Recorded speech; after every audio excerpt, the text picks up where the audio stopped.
Good morning and thank you for watching Times News with me, Tabi Gamangala Munifumbo. First, the headlines. Malawi's opposition pens Speaker of Malawi demanding an independent inquiry into Chilima's death in a plane crash. UTM Secretary General Patricia Kaliati orders party members not to wear the party's regalia during government functions.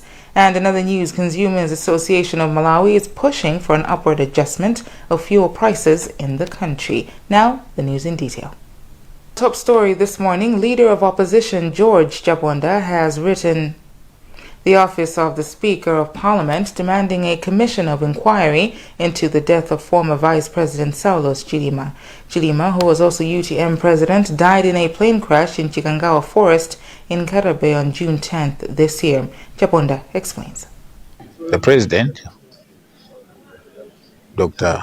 Lazarus Chakwera, while he was in Germany, he conducted an interview and he said that he was in possession of the report. So basically what I was asking is that can we have a release of that report? I was surprised to hear from the government side that they don't know about that report and that what I was saying was not true. And because of that, I have asked under our Standing Order 14 Parliament that it is an issue of national importance and we should discuss it. In that standing order, I've asked for a commission of inquiry and a public inquiry, which are together, and then a release of that report. Because we're talking of the death of Right Honorable Saulos Klaus Chilima, who was the Vice President of this country, and is an issue of national importance. UTM Secretary General Patricia Kaliati has ordered party members not to wear the party's regalia during government functions. She was speaking during a media briefing in Blantyre amid growing reports of divisions in the party. Kelly Napolo reports. Coincidentally, this comes just a few days after some party members joined their leader Michael Usi in welcoming President Lazarus Chakwera from his recent foreign trips. They were in UTM colors, singing and celebrating Chakwera's arrival. But Kaliati stresses the party is currently in no alliance or partnership with any political party. What I wanted to say is that we remain resilient on the resolve of getting out of alliance. Any future alliances is going to be announced. As of today, we are not in alliance with anybody else. But political and governance commentator George Chaima has faulted Kaliati for the sentiments he describes as misguided. He argues that everyone, including UTM members, is part of the government currently headed by President Lazarus Chakwera. The government in democracy is an instrument that belongs to the people. Whether DPP or OPP, UTM or MCP, Afford or PPM, whatever the case, as long as you're a citizen of Malawi, you form the government of Malawi. Now, when she talks about the party colors, the UTM color, any member that puts on any color for UTM is a Malawian, and he has the right, or she has the right, to put on that color and attend any function of government, because any member of UTM is part of Malawi government. Meanwhile, UTM spokesperson Felix Njawala says the party will hold its elective conference on 17th November this year. In addition to the many crucial issues we discussed, one of the key topics was the scheduling of our party convention. This morning, we are excited to announce that after much anticipation from our members and all Malawians, the committee, which was chaired by the Vice President, agreed to hold the convention on 17th November 2024. Last month, the party's Central Executive Committee announced exiting the Tonse Alliance, citing lack of honesty, integrity, and sincerity by Malawi Congress Party in honoring the agreement. The Consumers Association of Malawi says it wants the Malawi Energy Regulatory Authority to adjust prices of fuel in the country. KAMA Executive Director John Capito wants the move to be taken as one way of addressing the scarcity of the commodity. Pempero Malimba reports.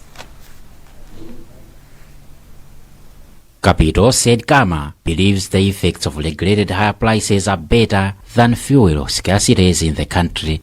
It is a bit more of a challenge to consumers that yes, we would enjoy the lower prices, but it is now becoming very obvious that soon the importance of petroleum products like fuel will stop. When these people stop importing fuel in the country, what happens is that then we go back to where we were, having a long queues, unending queues, no fuel in the filling stations. Minister of Transport Jacob Hala admitted that the government is cracking its head to find out where to get resources for road maintenance in the wake of zero revenue from the fuel levy due to prevailing low fuel pump prices. And we've had serious issues with fuel levy in the country because for some time now our fuel has been selling at a very low cost price, and the retailers have been claiming that they're making losses.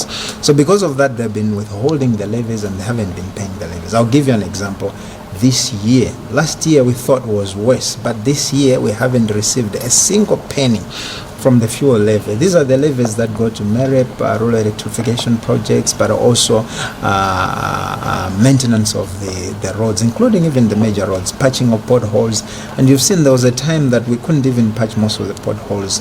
This was one of the reasons, because we didn't have enough resources for that cause. MERA made its last fuel price hike on 10 November 2023. The non-governmental organization Regulatory Authority Ngora has taken a move to track down the utilization of forex that non-governmental organizations receive. According to the 2023 NGO sector report, the sector received a total income of 589 billion kwacha, out of which 473 billion kwacha came in foreign currency. Wes Gosi has a report. In an interview after briefing stakeholders on the progress made in the NGO sector on Tuesday in Lilongwe, Ngola Chief Executive Officer Edward Chileka Banda says it has been noted that forex remittances budgeted in US dollars or euros often enters Malawi as local currencies. He says Ngola has also observed that international forex brokers complicate funds tracking and that there are discrepancies in reported inflows versus actual reserve increases. It was observed that this forex is landing in different airports, and as a country we haven't really consolidated how best we are benefiting from such forex, because as a country we have also experienced shortages of forex from time to time. Minister of Gender, Deputy Director of Planning and Research Godfrey Chimala says it is indeed a good thing to track the forex realized from NGOs. He says, according to the report, the NGO sector provide more forex for the country as compared to tobacco sales. Whatever services that the NGOs are providing to Malawians, they are doing that on behalf of the government. So what that means is that they are generating resources from donors in the name of Malawians. The expectation is that they are going to be using those particular resources for the benefit of Malawians. Meanwhile, Ngola said he will continue engaging the Reserve Bank of Malawi to have a thorough look into the matter and have a possible investigation on the issue.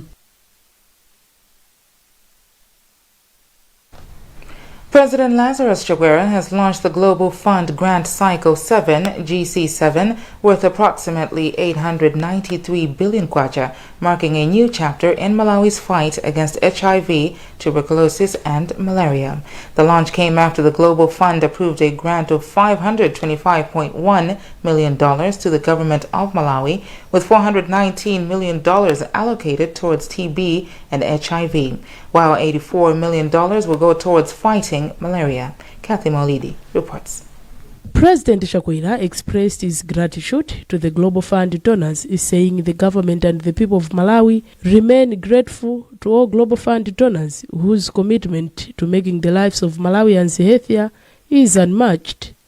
As we embark on this new phase of our partnership with the Global Fund, it is crucial to acknowledge the significant strides we've made thus far. Through previous grants, we have expanded access to essential health services, increased the availability of life-saving medications, and improved our healthcare infrastructure. With these grants, we have procured ambulances and utility vehicles, procured gas plants and modern hospital equipment such as CT scans, and we have recruited thousands of healthcare workers. I'm therefore highly indebted to the Global Fund for this support. And on his part, head of Global Fund Grant Management Division, Mark Edon Eddington, said Malawi has made remarkable progress in the fight against HIV, TB and malaria. Honestly, over the last 20 years, particularly the last 6 or 7 years, Malawi has made really good progress in that fight. Very close to achieving the UNAIDS goals of 95-95-95 for HIV. Significant improvement in active case finding in tuberculosis, and treatment success is about 90% for TB. And in malaria, the number of cases has dropped by around 40% in the last few years. United States of America Chargé d'Affaires, Ahmed Diaz, said the United States is proud to have been one of the funding donors to the Global Fund. Well, I think you're going to expect what you've seen already, which is continued good care. 1 million Malawians are on antivirals. That's 1 million Malawians that are alive every day because of these donations. You see more healthcare centers across Malawi. You see more access to vaccines and treatments, more nets to prevent malaria, more early screening for tuberculosis, and really strengthening health services across Malawi. And we do this through the Global Fund. We also do this as the U.S. We're your largest bilateral partner. We provide about $450 million each year, and about $220 million of that goes straight into healthcare strengthening and systems. And the Minister of Finance, Simplex Chichulapanda, thanked the Global Fund for the support and promised that the money will be put to the right use. What it means is that we now have resources that we can use in the fight against HIV/AIDS. We have resources that we can build systems to strengthen our response. But at the same time, it also signifies the degree of confidence and trust in the government's ability to deliver quality services as far as the fight against HIV/AIDS is concerned. The Global Fund has been a partner to Malawi since 2003. You're watching the news on Times TV. We'll be back with more after this break. Neyo jubene ngarangiza njodi asayedwe ndipo asayede mantha chifukwa ndipo lisodi imathandiza nthawi ina iliyonse ndipo ineyo ndisaname ndimbone yazenizene ndipo asachite mantha yayi. Chotsani nkhawa lero pogula tilinano funeral cover yomwe makuthandizani inu ndi banja lanu pamene mwasiyana ndi okondedwa anu. Imbani 323 kuti mudziwe zambiri. Nico Life.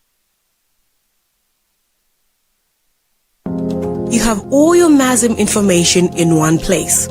With the MASM mobile app, all MASM members register on the MASM mobile app. Download the app from Apple Store or Google Play Store. Install and open. Click register to register. Enter your membership number. The default membership number has 9 digits. If you don't succeed, try 11 digits. Choose your name, password, and OTP destination. Remember, when adding your mobile number, 265, not plus 265. You can also register with your email address easily and keep updated with your MASM account right in the palm of your hand. For more information, email infodesk@masm.mw or visit www.masm.mw. We are back with the latest lineup from Betway. Betway is front three. Start strong with cash out and swipe bet. Plus, you can boost your sports bet with Win Boost. And pick up any penny. Pali freebie Friday. Smart Pigs. Build our bait. They've also got their back to Odds Boost and Betway Stars.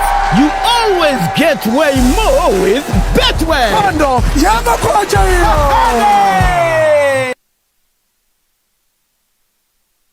In the news, First Lady Monica Jawera has underscored the need for the country to put much effort in promoting the prevention of fistula in the country. Jawera said this during the commemoration of International Day to End Obstetric Fistula held in Nkhotakota. Pempero Malimba reports. Jawera cited, among other things, the need to encourage young girls to refrain from engaging in both premarital and unprotected sex, which fuel early pregnancies. She said prevention is crucial to ending fistula in the country. Fistula Center Malawi Program Country Director Margaret Moyo attributed inadequate working resources for health personnel, frequent transfer of health personnel, as main challenges affecting their fight against fistula in the country. It's a very big challenge because we take time with the support from UNFPA and the Ministry of Health to orient the clinical officers, orient the nurses, even some of the doctors. But what happens is that whenever they go back, most of them, they don't practice what they have learned. And sometimes when we're trying to follow up what exactly has happened, we find that someone has been transferred or someone has left the job going for cleaner passengers.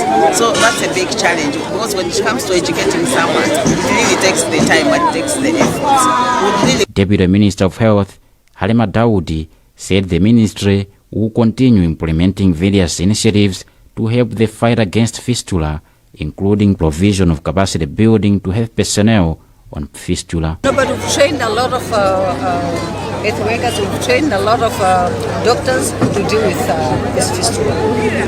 And we keep on training people so that by 2030 we should end fistula in this country. There are about 20,000 women living with obstetric fistula in the country. The government has called on media practitioners to be patriotic, saying it is key to achieving national development. Officials responsible for communication in the Office of the President and Cabinet, State House and Ministry of Information said this in Blantyre when they engaged some members of the media to interact and share experiences. Director of Information in the Ministry, Arthur Jipenda, emphasized that good cooperation between media and government is crucial. And when we say the partnership has to be real, it means we expect the media to be as patriotic as Malawians also. So this also applies to whenever we have high-level visitors that we have in the country. For example, what we see is that whenever our head of state is visiting another country, in that particular country, the head of state is given what I can call 5-star coverage by the media, both private and public. So we expect the same. There is nothing wrong in being critical, but we always say there is always what we call constructive criticism. This is what government expects from the media. Yes, the media should be critical, not critical in the sense of being critical, but critical to ensure that it is pointing out to the issues that government must rectify so that together, government and the media were able to serve Malawians better.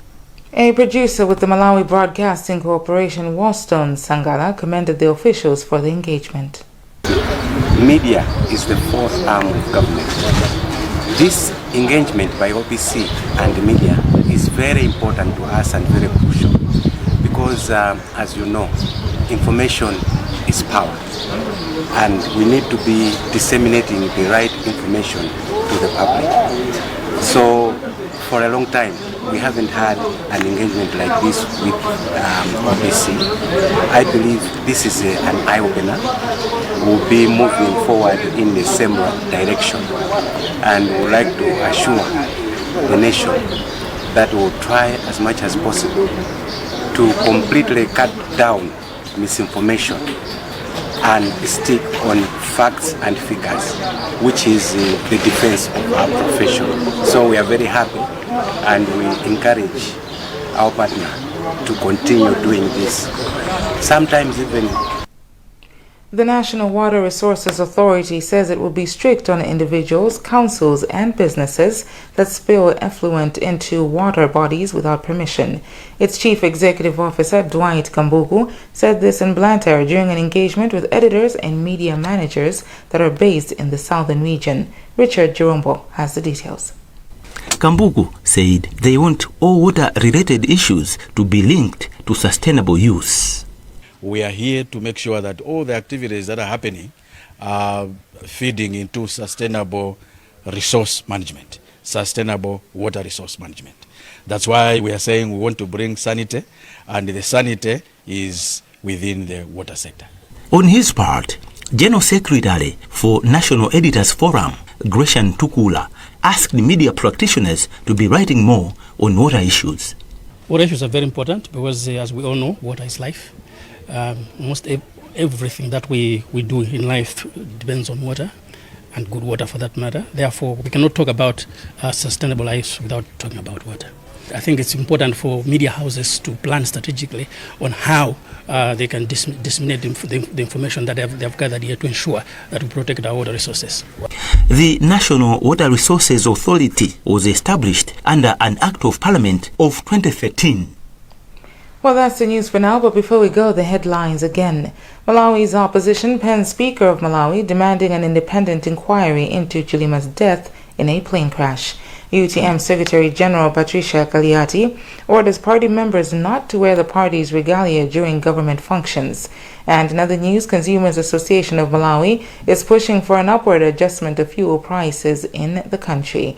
You can get more on these and other stories by visiting www.times.mw, liking and following our Facebook page, Times 360 Malawi, X at Times 360 Malawi, and by subscribing to 1895 by dialing star 1895 hash. I'm Tabby Kumalawi Munifumbo. Goodbye.